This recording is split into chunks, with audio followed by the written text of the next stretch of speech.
The afternoon sun beat down mercilessly on Cedar Bluff's dusty Main Street. Samuel Carter guided his horse past the general store, his saddlebags heavy with the day's cattle sale earnings. The usual friendly greetings from townsfolk seemed muted today, replaced by worried glances and hushed conversations. "Another robbery over in Mason Creek," Samuel overheard Mrs. Peterson whisper to the butcher.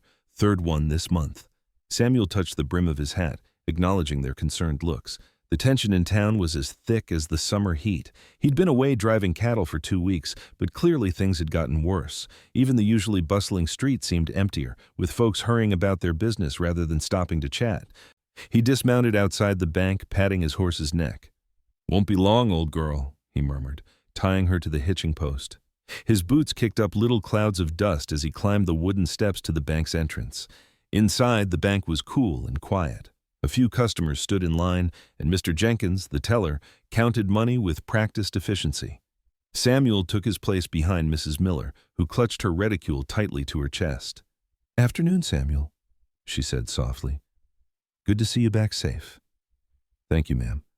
"How's—" The door burst open with a bang that made everyone jump. 3 masked figures rushed in, brandishing pistols. "Nobody move!" the tallest one shouted. "Hands where we can see them!" Samuel's war-trained instincts kicked in instantly. He assessed the situation with a quick sweep of his eyes. 3 robbers, all slim-built despite their bulky clothes. The way they held their guns showed nervous energy rather than experienced handling. "In the corner, all of you!" Another robber waved a gun toward the customers. The voice was high, trying to sound gruff but betraying youth.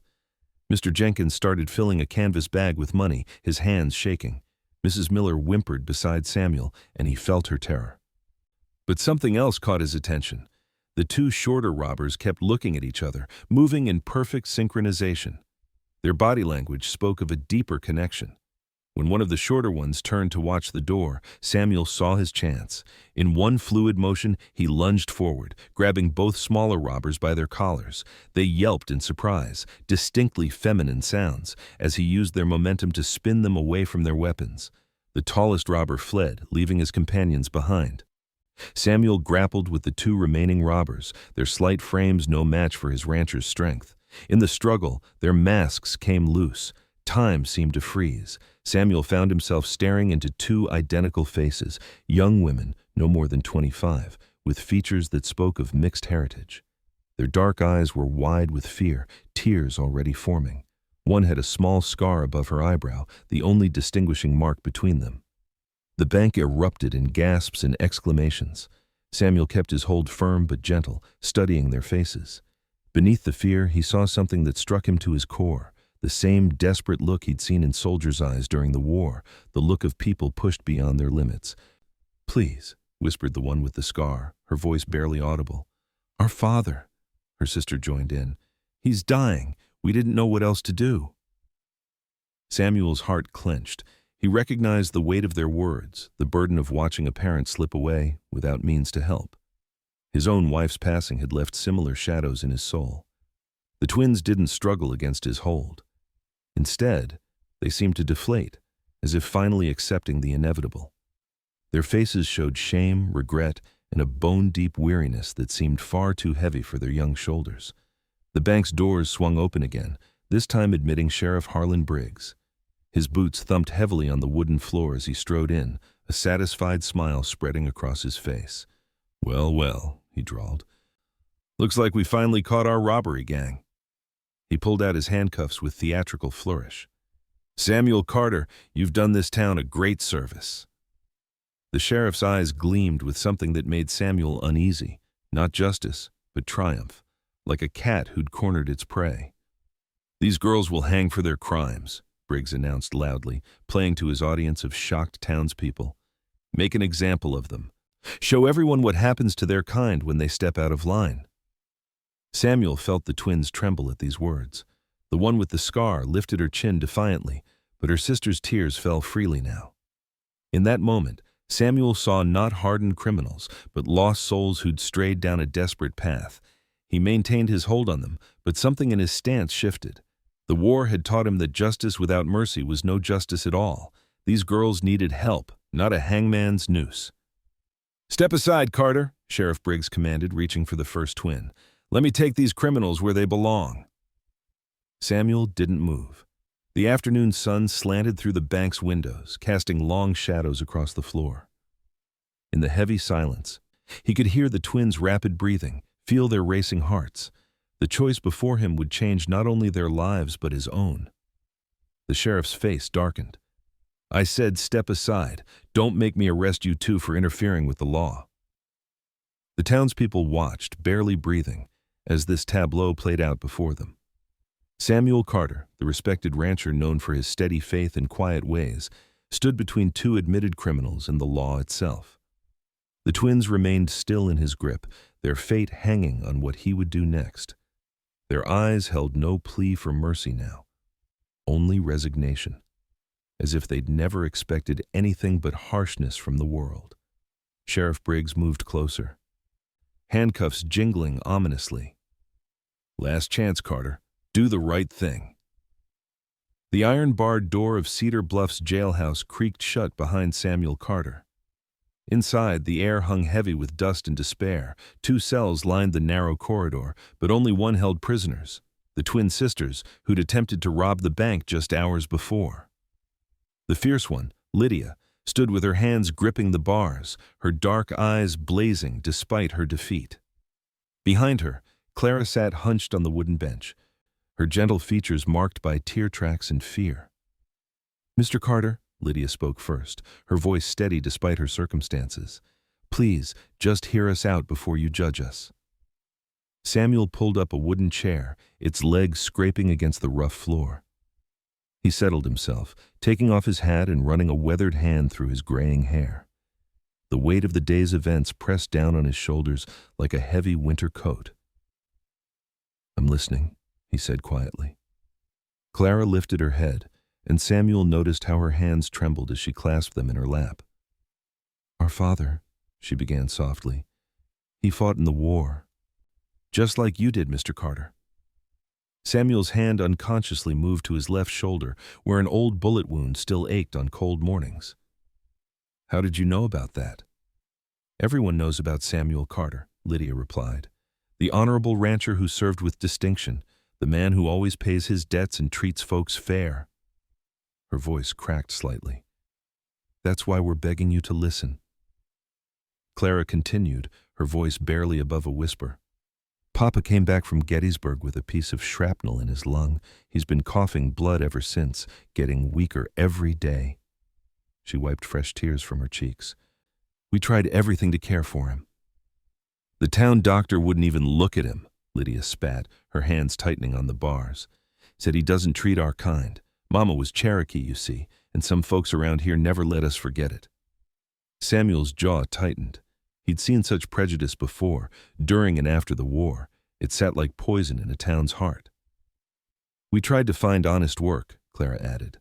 "I can sew, and Lydia's strong as any ranch hand, but every door closed in our faces, the general store, the dress shop, even the livery stable.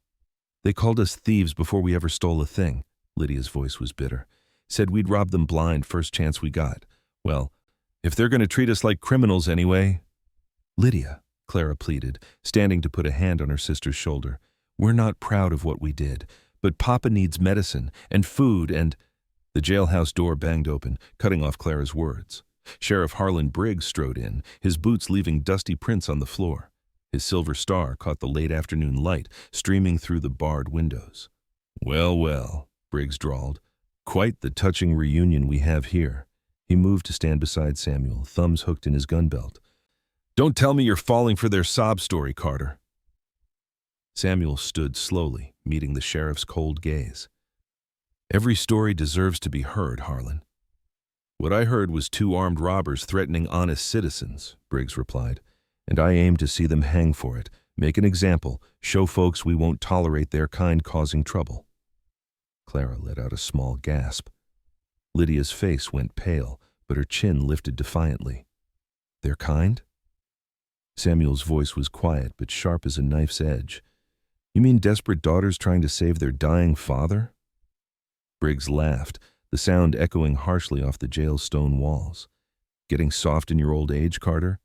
Maybe that bullet wound addled your brain some." He stepped closer, lowering his voice. Or maybe you're sweet on one of these half-breed criminals." Samuel's hands clenched into fists, but he kept them at his sides. The memory of his late wife Sarah rose unbidden, her gentle smile, her unwavering belief in mercy.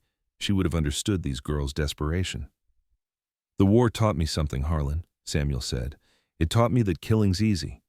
Mercy, that's what takes real strength." "Mercy?" Briggs spat the word like it tasted foul.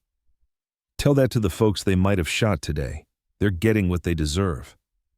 Samuel looked back at the twins. Clara had wrapped her arms around herself as if trying to hold herself together. Lydia stared back at him, and in her eyes he saw the same haunted look he sometimes caught in his own reflection, the look of someone who'd been backed into a corner by a world that showed no kindness. "Nobody deserves to hang for a crime where no one was hurt," Samuel said firmly. "That's not your decision to make."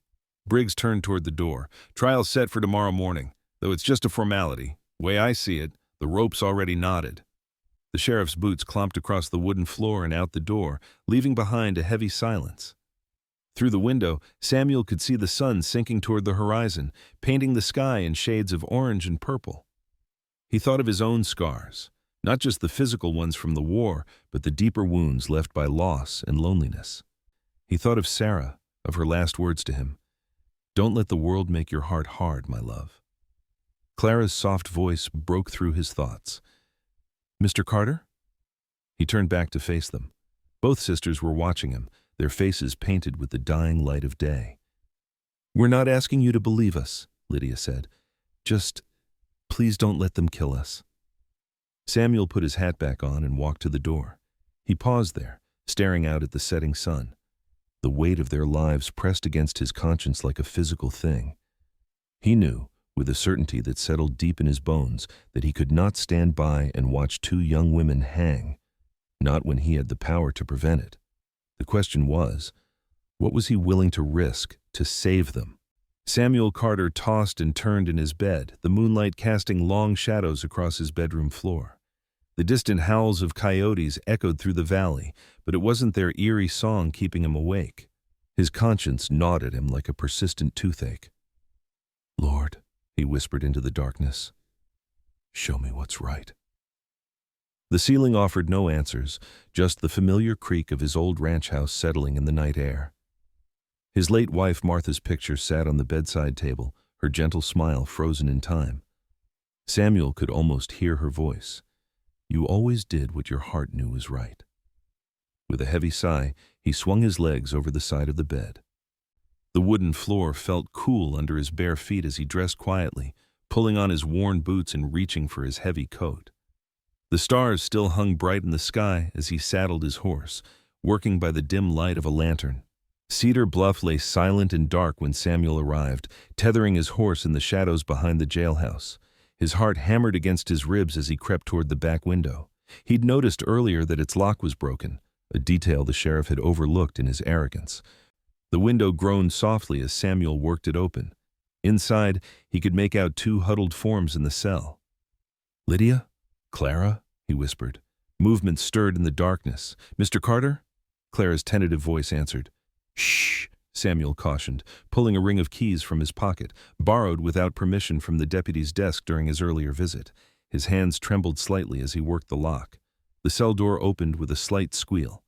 Lydia emerged first, her eyes sharp and wary. "Why are you helping us?" "Because it's right," Samuel answered simply. "Now hurry." They moved like shadows through the sleeping town, the twins following Samuel's lead. His horse nickered softly as they approached. Samuel helped the women mount, then swung up behind them. The horse protested quietly at the unusual weight, but stayed steady. They rode in tense silence, taking the back trail Samuel knew by heart. The moon cast enough light to navigate, but they stayed under the cover of trees when possible. Every snapping twig made them jump. Every distant sound had them holding their breath. Dawn was still an hour away when they reached Samuel's ranch. The familiar shape of the barn rose before them, a dark silhouette against the star-filled sky. Samuel helped the twins dismount, their boots crunching softly in the dirt. "The spare room's upstairs," he said, leading them toward the house. "It ain't much, but it's warm and dry." Inside, Samuel lit a lamp. its gentle glow revealing the simple but well-kept interior of his home. The twins stood close together, looking lost and uncertain in their borrowed men's clothes from the jail. "Mr. Carter," Clara spoke up, her voice barely above a whisper. "We promise you won't regret this. We'll work hard, harder than any ranch hand you've ever had." Lydia nodded firmly. "No more stealing, no more running. We just want a chance to live honest lives." Samuel studied their faces in the lamplight. Despite their identical features, he could already tell them apart. Clara's eyes held a gentle warmth, while Lydia's sparked with determination. "Sheriff Briggs won't give up easy," Samuel warned, running a hand through his graying hair. "He'll come looking, and soon. We'll need to be careful." "We know how to stay hidden," Lydia assured him, then added softly, "We've had practice." Samuel nodded, feeling the weight of his decision settle on his shoulders. "Get some rest. We'll figure things out in the morning." He showed them to the spare room, where 2 narrow beds waited with clean quilts. The twins whispered their thanks, disappearing inside like frightened deer seeking shelter. Samuel didn't sleep. Instead, he sat in his kitchen, watching the stars fade and the first hints of dawn paint the sky. He brewed coffee and started breakfast: eggs, bacon, and the last of yesterday's bread. The twins appeared as the smell of food filled the house, looking rumpled but more rested. They sat at his table hesitantly, as if unsure of their place in this strange new world. "Eat up," Samuel encouraged, sliding plates in front of them. "Ranch work requires a full stomach." They ate in silence, broken only by the scrape of forks against plates and the distant morning calls of roosters. The food disappeared quickly.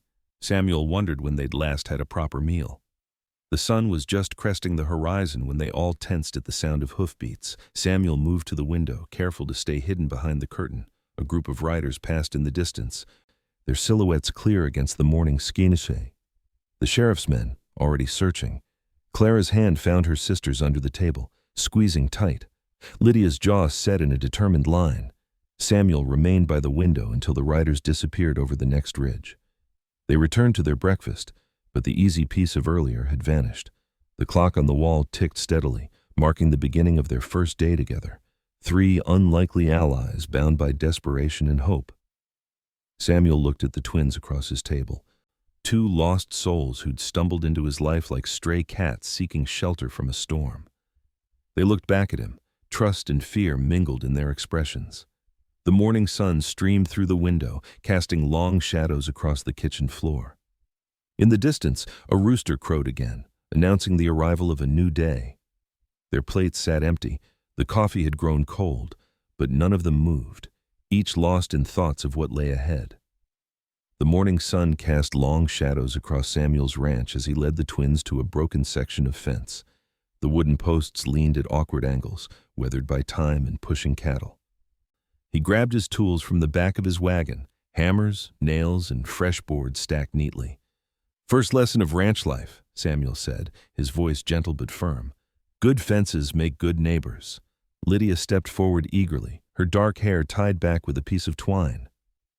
"I'm stronger than I look," she declared, reaching for the hammer. "Just show me what needs doing." Clara hung back, her eyes taking in the sweeping grassland beyond the fence. Her fingers twitched as if wanting to capture the scene on paper. "I'm not sure I'll be much help," she admitted softly. Samuel smiled, remembering his own first days learning ranch work. "Everyone starts somewhere. Here, let me show you both." He demonstrated how to test posts for rot, replace damaged boards, and drive nails true and straight. Lydia threw herself into the work with fierce determination, though her first few nails bent sideways. Clara's attempts were slower but more precise, her artistic eye helping her line things up perfectly. "You're both naturals," Samuel encouraged, watching them work. "Different styles, same good results." By midday, they moved on to the stables. The horses nickered softly as Samuel showed them how to brush down coats and check hooves for stones. Clara's gentle touch immediately won over the most skittish mare, while Lydia's confidence had the stallions responding to her commands like old friends.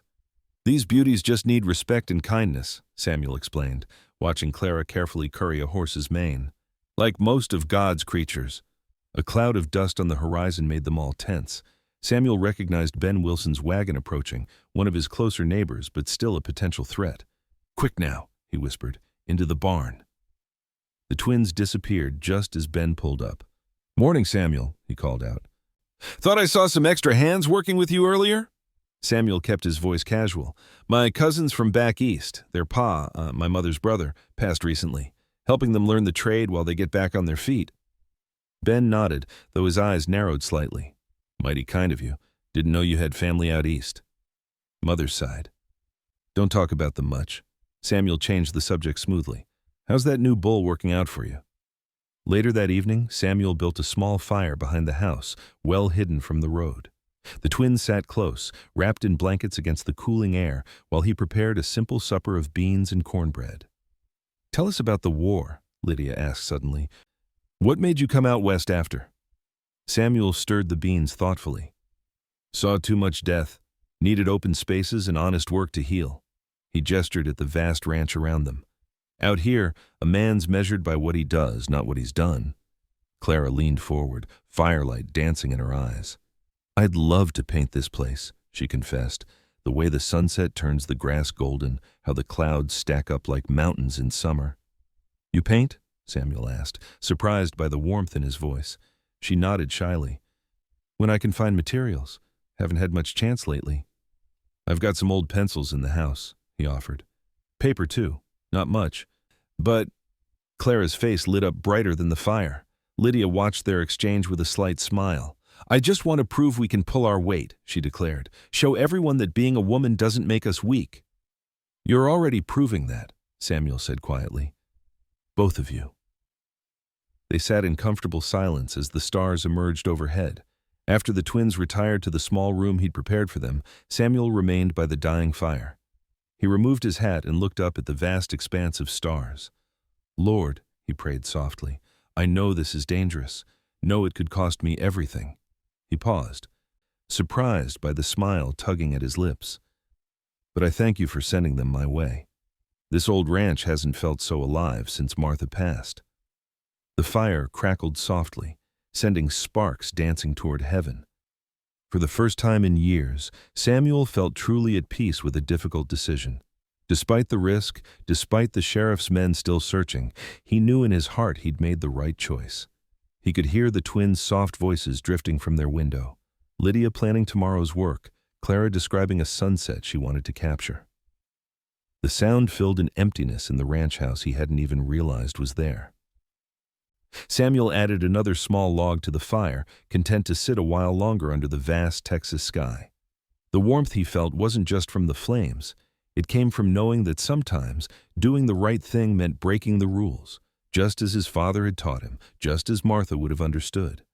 The night wrapped around him like a familiar blanket as he watched the fire dance, keeping its light low enough to avoid drawing attention from the distant road. Tomorrow would bring its own challenges, but for now, this moment of peace was enough. The Harvest Festival transformed Cedar Bluff's dusty town square into a wonderland of autumn colors.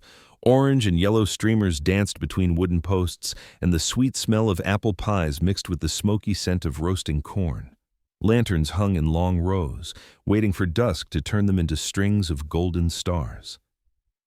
Samuel adjusted his Sunday best collar, feeling as nervous as a schoolboy. He glanced at the twins beside him in their borrowed dresses and carefully arranged bonnets.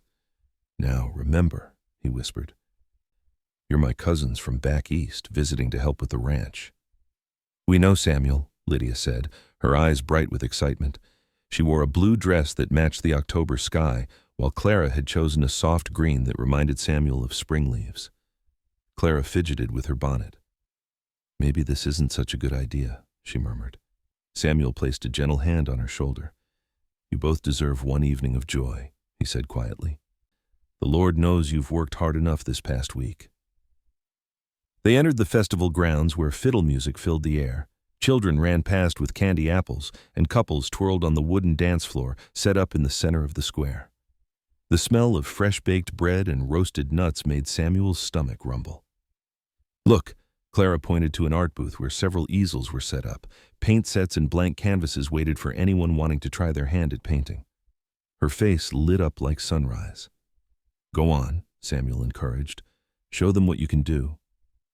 Clara hurried to the booth while Lydia surveyed the dancing couples with poorly hidden longing. Samuel noticed how her foot tapped in time with the music. At the art booth, Clara settled behind an easel. Her hands moved with quiet confidence as she began to sketch. Samuel watched, amazed at how quickly the rough lines began to take shape into something familiar, his own face emerging on the canvas. "You're capturing him perfectly," said the booth owner, peering over Clara's shoulder. "Such talent!" Clara blushed but didn't stop working. Her brush moved surely now, adding soft colors to bring the portrait to life. Samuel was touched to see how she portrayed him, not just his features, but something of his spirit too. There was kindness in the eyes she painted, and strength in the set of the jaw. Meanwhile, Lydia had been watching the dancers with increasing restlessness. Finally, she turned to Samuel with determination in her stance. "Dance with me?" Samuel hesitated. It had been years since he'd danced, not since his wife passed. But something in Lydia's hopeful expression made it impossible to refuse. "I might step on your toes," he warned. "I'll risk it," she said with a grin. The musicians struck up a lively reel.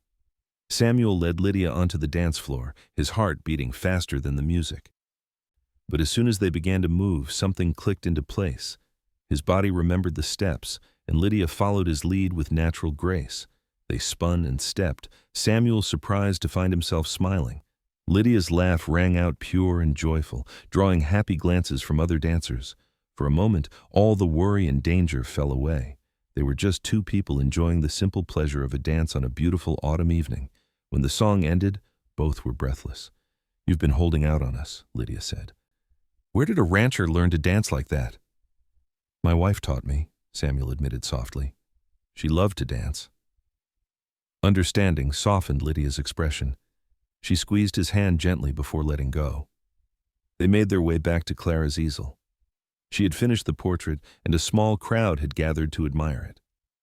The painting showed Samuel as he looked when lost in thought, gazing toward the horizon. Clara had captured not just his features, but the quiet strength that defined him. "It's beautiful," Samuel said, genuinely moved. "You have a gift, Clara." Clara's cheeks pinked with pleasure. "It's how I see you," she said softly. Strong but gentle, like a shepherd watching over his flock. The tender moment was interrupted by a familiar voice that sent ice through Samuel's veins. "Well, well, Samuel Carter at a social gathering, will wonders never cease?" Sheriff Harlan Briggs stood a few yards away, his badge catching the lantern light. His sharp eyes moved from Samuel to the twins, lingering on their faces beneath the bonnets. "Sheriff?" Samuel nodded, keeping his voice steady. "Fine evening for a festival." "Indeed." The sheriff's gaze narrowed. "And who might these lovely ladies be?" "My cousins from back east," Samuel said, the practiced lie coming smoothly. "They're helping out at the ranch for a spell." "Is that so?" Briggs studied the twins with unsettling intensity. "Funny, you never mentioned having family coming to visit." "Didn't know myself until they arrived," Samuel replied. "Pleasant surprise." The sheriff's lips curved in a smile that didn't reach his eyes. "Well now, isn't that interesting? Two young women, about the same age and build as those bank robbers who escaped." He took a step closer. "Mighty convenient timing, wouldn't you say?" Samuel felt Lydia tense beside him, ready to run. Clara's hand trembled as she gripped her paintbrush. The festival sound seemed to fade away, leaving only the heavy thud of Samuel's heart. "If you're suggesting something, Sheriff, best come right out and say it," Samuel said, his voice low but firm. Briggs held his gaze for a long moment before that cold smile widened. "Just making conversation, Carter, enjoying the festival with your cousins." He touched the brim of his hat. "Ladies, do enjoy your stay in Cedar Bluff." He turned and walked away, but Samuel could feel the weight of his suspicion hanging in the air like storm clouds. The joy of the evening had vanished, replaced by the familiar nod of fear and worry. The twins huddled closer to Samuel, their earlier confidence shaken. The portrait on Clara's easel seemed to watch them with knowing eyes, reminding Samuel of everything at stake. The morning sun cast long shadows across Samuel's ranch as Sheriff Harlan Briggs rode up in his polished black stallion. His badge gleamed as bright as his false smile. Samuel watched from the porch, his jaw tight but his expression carefully neutral. "Morning, Carter," the sheriff called out, dismounting with exaggerated politeness. "Just making my rounds, collecting those seasonal taxes." Samuel nodded slowly. "Bit early for tax collection, isn't it, Harlan? Never too early to keep things proper and legal." The sheriff's eyes darted around the property. "Mind if I have a look around while I'm here? Been hearing strange reports about extra hands on your ranch." Inside the house, Lydia and Clara pressed against the wall near the window, listening. Clara gripped her sister's arm as Lydia's hands balled into fists. "Be my guest," Samuel said evenly, gesturing toward the barn, "though I don't see what that has to do with taxes." The sheriff meandered toward the barn, his spurs jingling with each deliberate step. He pushed the heavy wooden door open, letting sunlight spill across the hay-strewn floor. His keen eyes scanned every corner, every shadow. "Mighty clean for a bachelor's barn," Harlan remarked, running his finger along a freshly swept workbench. "Someone's been keeping house." Samuel leaned against the doorframe. "Good habits from my wife. Never left me, even after she passed." The sheriff's boot suddenly stopped at something in the dirt. Two distinct impressions of women's boots, smaller and narrower than Samuel's own tracks. Interesting footprints for a widower, wouldn't you say? Before Samuel could respond, the barn door creaked. Lydia stood there, her face flushed with anger. "Mr. Carter," she called out, her voice tight with forced calm. "You're needed at the house." The sheriff's eyebrows shot up. "Well now, who might this be?" "My cousin from back east," Samuel said smoothly. "Here to help with the harvest season." Clara appeared behind her sister, gentle hands pulling at Lydia's arm. "Come on," she whispered. "The bread needs checking." Harlan's eyes narrowed as he watched the twins retreat. "Funny thing about cousins, Carter, they often look alike. Those two could be twins." "Most folks say that about my cousins," Samuel replied, his tone still steady despite his racing heart. "Something in the family blood, I suppose." The sheriff circled the barn once more before heading to his horse. "You know, Samuel, a man's reputation is everything out here. Be a shame if yours got tarnished." He mounted his stallion with practiced ease. "I'll be seeing you at church tomorrow?" "Wouldn't miss it," Samuel answered, watching until the sheriff disappeared down the dusty road. Inside the house, Lydia paced like a caged mountain lion. "He knows? Did you see how he looked at us? We should leave before—" "Before what?" Clara interrupted, her soft voice carrying unexpected strength. "Before we bring more trouble to Samuel, we need patience, sister." Samuel entered, removing his hat. "Clara's right about patience, but we can't hide forever." He sat heavily in his wooden chair. "Tomorrow's Sunday. We're going to church." The next morning dawned clear and cool. Samuel's wagon rolled into town, the twins wearing their best borrowed dresses and carefully arranged bonnets. The white wooden church stood proud against the blue sky, its bell tolling a welcome that felt more like a warning. They entered through the back, finding seats in the last pew, but whispers already rippled through the congregation like wind through wheat. Mrs. Peterson turned completely around in her seat to stare. The baker's wife nudged her husband, pointing with her hymnal. "Blessed are the merciful," Reverend Matthews began his sermon, "for they shall obtain mercy." Samuel sat straight-backed between the sisters, his Bible open on his lap. Clara's fingers trembled as she held her hymnal. Lydia's chin jutted forward defiantly as more heads turned their way. Sheriff Harlan sat in the front pew, but his presence filled the entire church. Every few minutes he would turn slightly, his dark eyes finding them in the back row. His smile never reached those eyes. After the final hymn, people filed out quickly, forming clusters in the churchyard. Their whispers grew bolder. "Those girls look mighty familiar." Samuel Carter, harboring strangers. What would his poor wife think? Clara's eyes filled with tears as they hurried to the wagon. Lydia helped her up, shooting glares at the gossiping townspeople. Samuel took the reins, his face carved from stone. The ride home was silent, except for the creak of wheels and Clara's occasional sniff. But as darkness settled over the ranch that evening, new sounds caught Samuel's attention. Voices carried from the road, the sheriff and his deputy speaking low but clear in the still night air. Those are the bank robbers, plain as day, Harlan was saying. Carter's gone soft in the head, harboring criminals.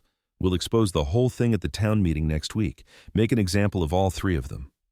What about proof? The deputy asked. Got plenty now, thanks to today. Half the town recognized those girls, even with their fancy bonnets. Carter's reputation won't survive this, and neither will those twins. Samuel stood in the shadows of his porch, listening as the horses moved away. Through the window, he could see Lydia and Clara at the kitchen table, heads bent together over Clara's latest drawing.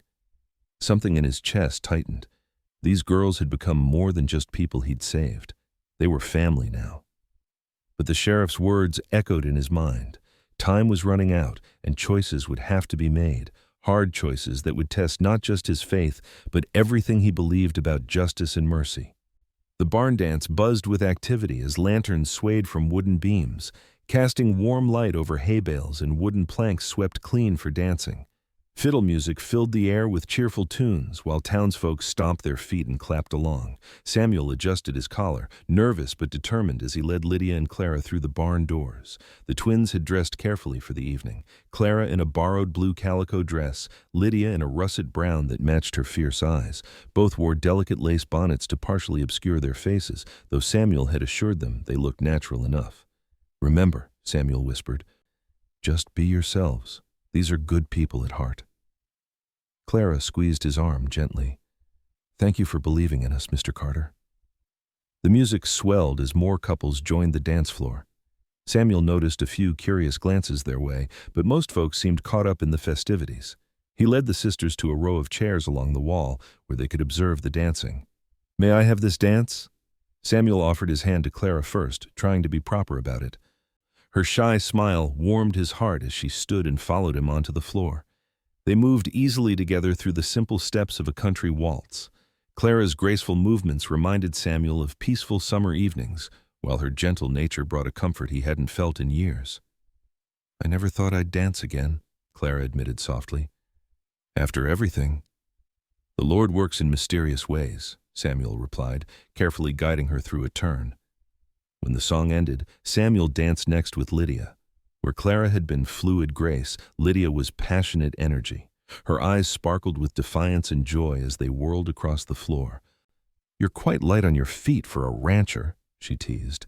Samuel chuckled. My late wife made sure I learned proper dancing, said no husband of hers would stumble around like a newborn colt. For a precious hour, everything felt right. The twins took turns dancing with Samuel and even joined some group dances where partners changed frequently. Folks seemed to warm to their presence, offering smiles and friendly nods.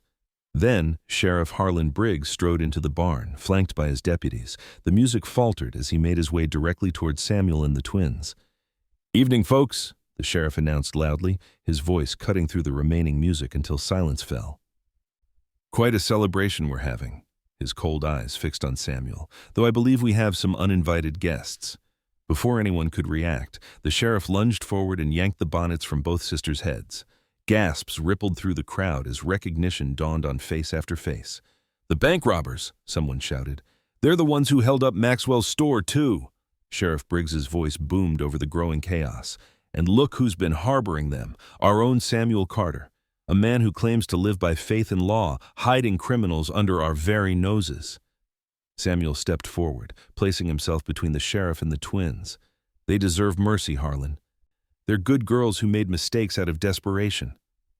Mercy? The sheriff spat the word. They're thieves and liars, and you, Carter, you're a traitor to this town. The deputies moved in with iron shackles. Clara didn't resist, tears streaming down her face. Lydia fought briefly until Samuel caught her eye and shook his head. Violence would only make things worse.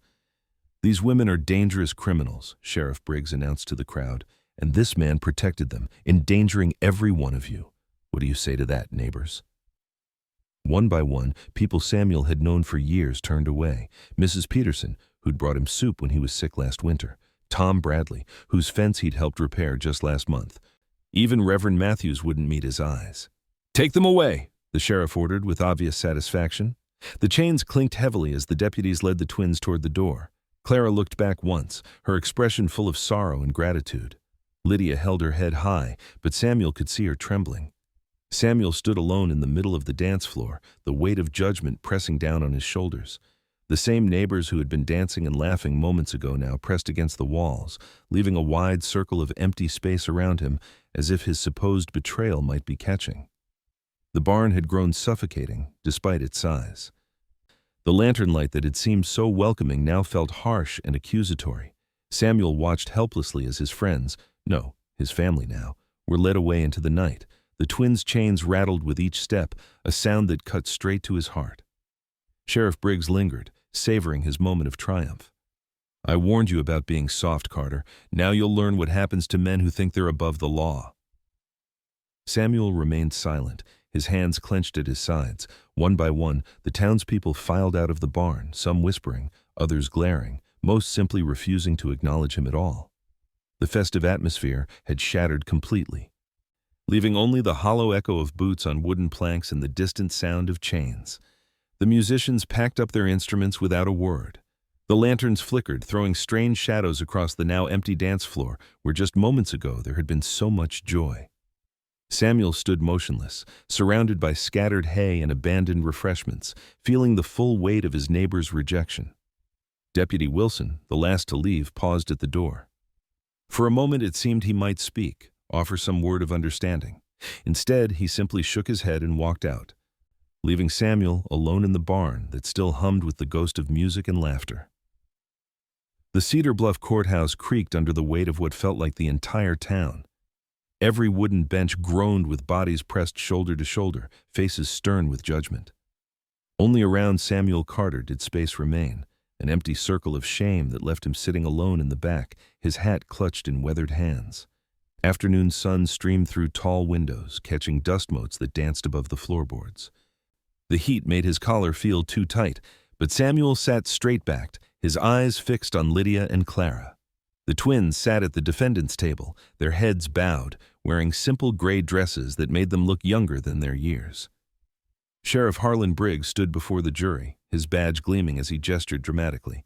"These women aren't just thieves," he declared, pacing with measured steps. "They're a threat to everything decent folk like you have built. And Samuel Carter—" He turned, pointing an accusing finger. "A man we all trusted chose to harbor these criminals." Samuel's jaw tightened. He watched several townspeople turn to glare at him, including Tom Watson, who'd shared Sunday dinners with him for years.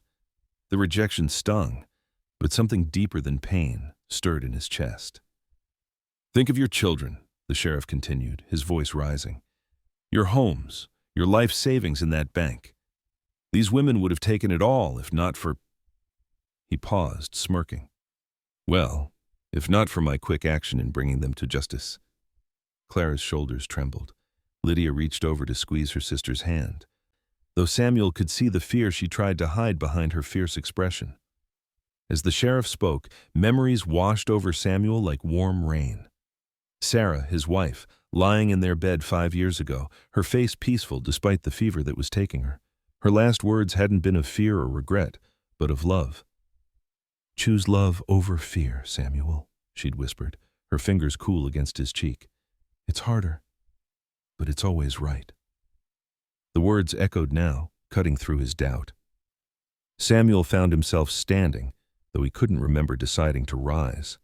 "Your Honor," he said, his voice steady despite his pounding heart, "I'd like to speak." The judge, a thin man with wire-rimmed spectacles, studied him over the rim of his glasses. "Mr. Carter, you're already implicated in this crime. Choose your words carefully." "Yes, sir." Samuel stepped into the center aisle, aware of every creak of his boots on the wooden floor. "I've lived in Cedar Bluff for 20 years, fought in the war, same as many here, lost my wife, worked my land, tried to live honest." He paused, meeting the eyes of those who would look at him. "So when I tell you something's wrong, I hope you'll listen." Sheriff Briggs stepped forward. "Your Honor, this man has no—" "Let him speak," the judge interrupted, leaning forward slightly. Samuel drew a deep breath. These young women did wrong, no question, but they did it because every honest door was closed to them. Their father served with honor in the war, came home wounded like many of us, but unlike us, he and his daughters faced scorn because of their heritage. He reached into his vest and pulled out a leather folder. "While they were at my ranch, I did some looking into town records, public documents that show where our tax money goes." He held up several papers. "Sheriff Briggs has been pocketing funds meant for veteran relief, money that should have helped men like the twins' father." The courthouse erupted in murmurs. The sheriff's face darkened. "That's a lie." "The numbers are here," Samuel continued calmly, "along with witnesses who'll testify about bribes, threats, and worse. Men who lost their land because they couldn't pay inflated taxes. Veterans denied help they were promised." The murmurs grew louder. Samuel saw several older men nodding, including veterans he recognized. "This isn't about the money," Samuel said, his voice cutting through the noise. "It's about who we choose to be. These young women made mistakes out of desperation, but Sheriff Briggs made choices out of greed and cruelty. And now he wants to hang them to hide his own crimes." The sheriff lunged forward. "You're a traitor, Carter. You'll hang with them." "Order!" The judge's gavel cracked like thunder. "Sheriff Briggs, control yourself or I'll have you removed." He turned to Samuel. "Those are serious accusations, Mr. Carter. Do you have proof?" "Yes, Your Honor." Samuel held up the folder. "Bank records, witness statements, letters from veterans who were turned away. And there's more, if you're willing to look." The courthouse had grown so quiet, Samuel could hear the wind whistling through a crack in the window. He glanced at the twins. Clara wiped tears from her cheeks, but Lydia sat straighter, hope flickering in her eyes for the first time since their arrest. The judge studied the papers for several long minutes while the crowd waited in tense silence. Finally, he looked up. "This evidence warrants investigation. I'm ordering these documents sealed and appointing an independent reviewer."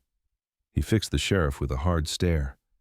"Sheriff Briggs, you will surrender your badge pending inquiry." "This is outrageous," Briggs sputtered, his face red. "You can't." "I can and I have." The judge's voice was steel. "As for the defendants—" He looked at the twins, then at Samuel. "Given these revelations and the complexity of this case, I will render my verdict tomorrow morning at 9 o'clock. His gavel fell again. "Court is adjourned." The crowd erupted in excited chatter as they filed out. Some still glared at Samuel, but others nodded respectfully as they passed. A few even smiled. Samuel walked to his horse alone, the setting sun painting the sky in shades of purple and gold. Stars were just beginning to appear as he mounted up, their eternal light offering neither promise nor condemnation, only witness to one man's choice between fear and love. He turned his horse toward home, the weight of uncertainty still heavy on his shoulders. Tomorrow would bring what it would bring. For now, the night air was cool, his horse was sure-footed, and somewhere above, he thought he could feel Sarah smiling. Morning sunlight streamed through the tall courthouse windows, casting long golden bars across the wooden floor. The light caught dust motes dancing in the air, making them shimmer like tiny stars. Samuel Carter sat in the front row, his weathered hands clasped tightly around his father's old Bible, its leather worn smooth from years of faithful touch. The courthouse buzzed with whispered conversations, like the hum of nervous bees. Samuel could feel the weight of stares on his back, but he kept his eyes forward, his lips moving in silent prayer. The twins, Lydia and Clara, sat at the defendant's table, their backs straight despite the chains that bound their wrists. Judge Harrison entered, his black robe sweeping behind him. "All rise," called the bailiff, and the shuffle of boots on wooden planks filled the room. "Be seated," the judge commanded, adjusting his spectacles. "The jury has reached their verdict." Samuel's heart hammered against his ribs.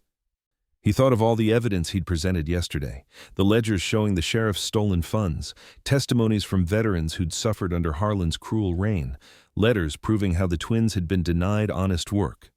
The jury foreman stood, a paper trembling in his hands.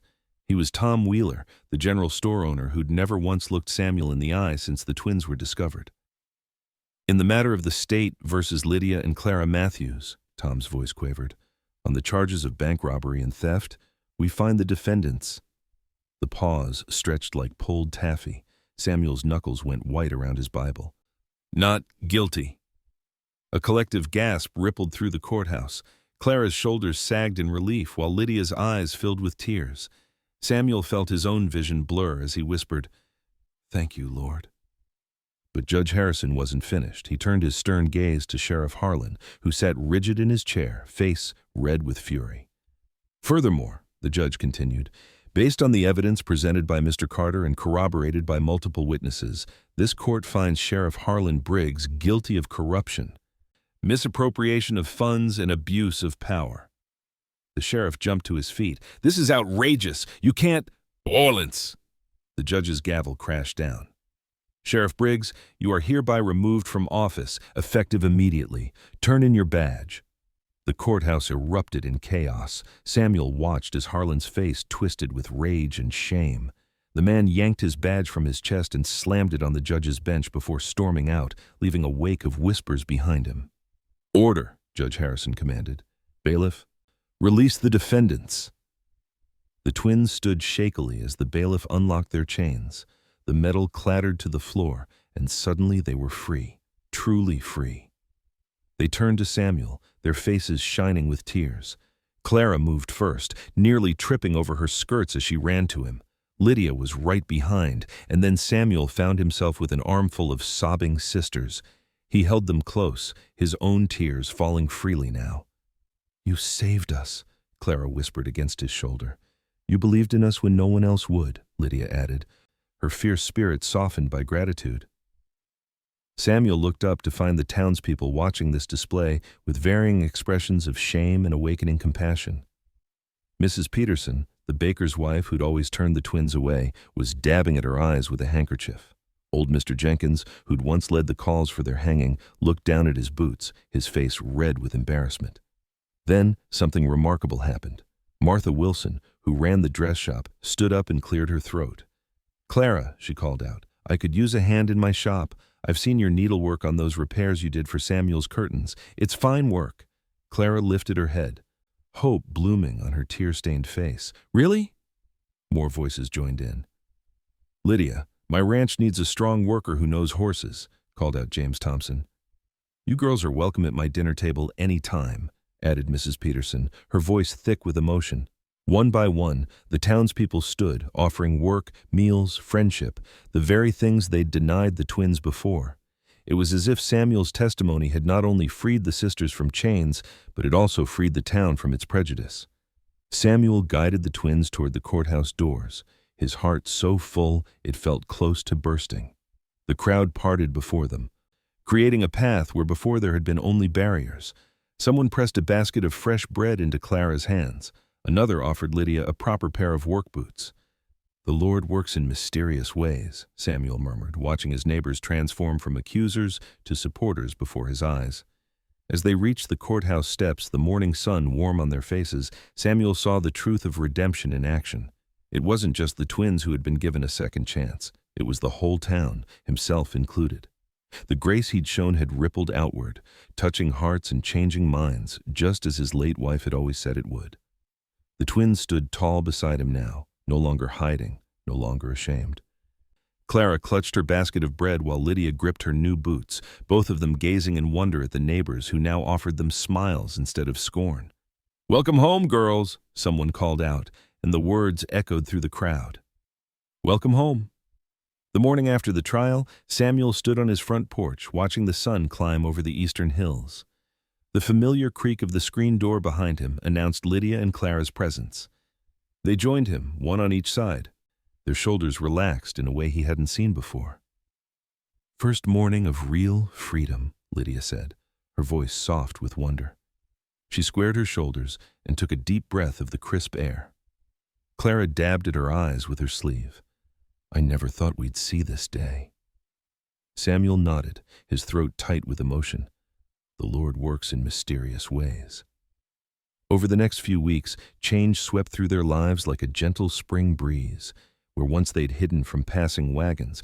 Now, neighbors stopped regularly, bringing fresh-baked bread, preserves, and friendly conversation. Mrs. Peterson from the general store brought a box of art supplies for Clara. Old Jim Weber offered Lydia extra work helping train his new colts. One bright morning, Clara set up her easel by the barn. Samuel watched from the corral as she mixed colors on her palette, her face peaceful in concentration. She'd chosen the weathered red wall as her canvas, sketching out a scene of wild horses running free across rolling hills.